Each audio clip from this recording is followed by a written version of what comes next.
On November 3rd, 2025, China did something that changes everything we thought we knew about global economy. The scary thing is, they didn't announce it on the news. They buried it in a government document that most of us will never read. China just banned silver exports and simultaneously started paying double the market price to secure Peru's entire supply, the largest silver reserve on Earth. Right now, as we're watching this, silver just hit $51 per ounce, higher than the legendary Hunt Brothers squeeze of 1980. But unlike 1980, when the US government could step in and stop two billionaires, this time, US is helpless, and China is winning.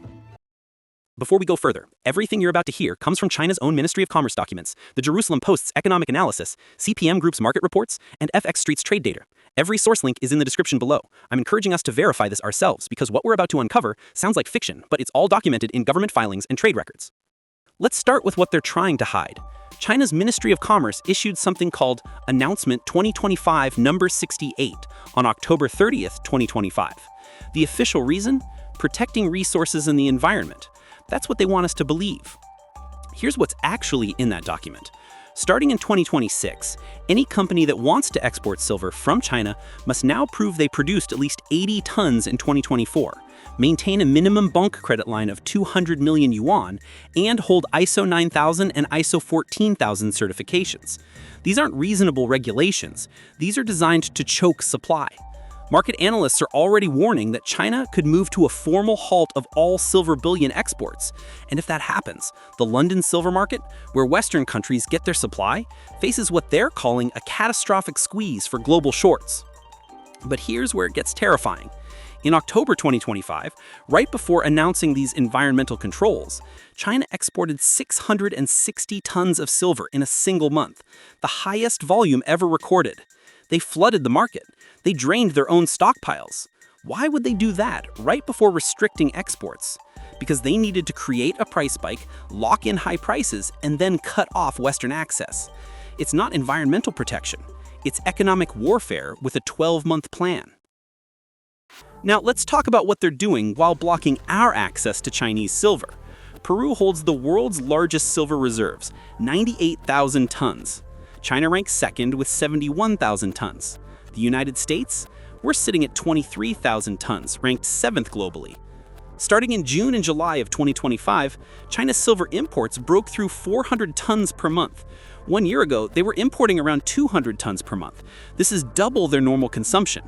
They're stockpiling at a pace we've never seen before. And here's the part that should make our blood run cold.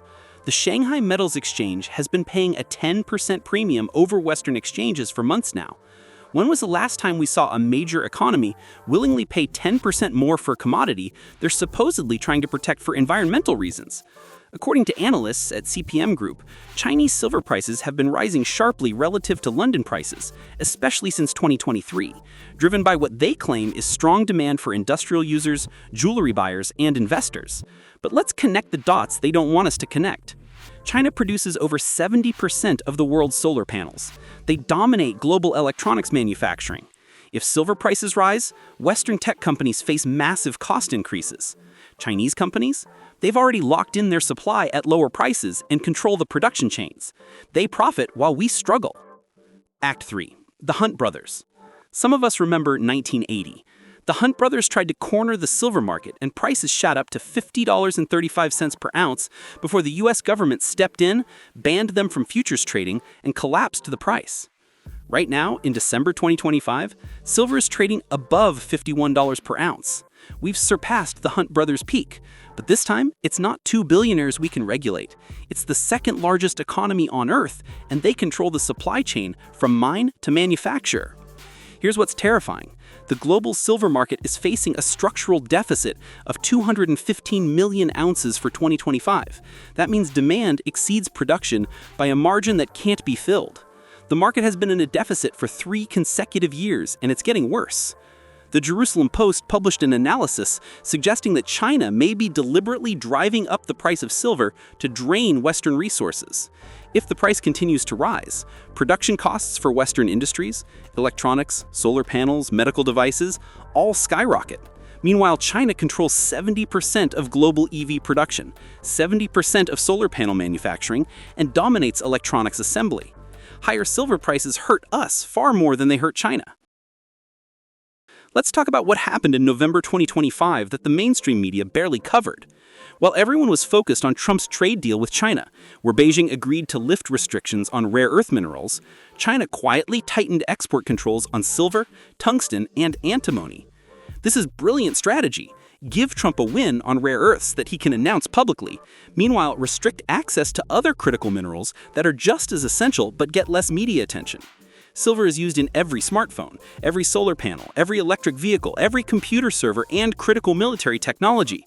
It has the highest electrical conductivity and reflectivity of any metal. There are no good substitutes. According to trade analysis from Zero Hedge, China produced more than 80% of global tungsten supply in 2023. They understand the power of controlling materials that have no alternatives. The same playbook is now being applied to silver, and we're watching it happen in real time. The United States added silver to the U.S. Geological Survey's critical minerals list, signaling that tariffs could be applied under trade policy frameworks. But here's the catch. Markets see our hesitation as weakness. We're discussing whether to act while China has already acted. They've restricted exports, cornered Peru's supply, and created a price floor that benefits their industrial dominance. Let's break down what happens next if this continues. Silver demand has outstripped production for 3 straight years, and analysts are projecting the second largest silver market deficit ever recorded for 2025. India's silver imports are set to double, driven by solar power production and electronics demand. China's solar industry hits peak installation season in Q4, creating massive silver consumption just as they've locked in supply and restricted exports. Meanwhile, Western manufacturers who need silver for production are being forced to either pay premium prices on a supply-constrained market or halt production. This isn't speculation. This is what the supply-demand curve is showing us right now. The Shanghai Gold Exchange's silver warehouse stocks are being monitored as an indicator of physical silver demand, and those stocks represent metal available for immediate delivery. When those warehouses start showing depletion, it means Chinese industry is consuming everything being produced domestically, leaving nothing for export, even if restrictions were lifted. So here's where we are. China controls the second largest silver reserves at 71,000 tons, has paid double prices to corner Peru's 98,000-ton supply, just exported a record 660 tons to spike prices, and then implemented export controls disguised as environmental policy.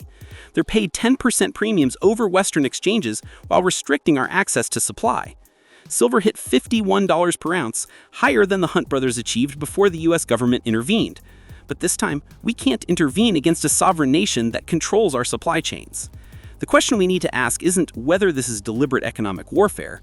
The data makes that clear. The question is, what are we going to do about it? Drop your thoughts in the comments. Are we watching the largest economic checkmate in history unfold in real time? Or is there a move we're not seeing yet?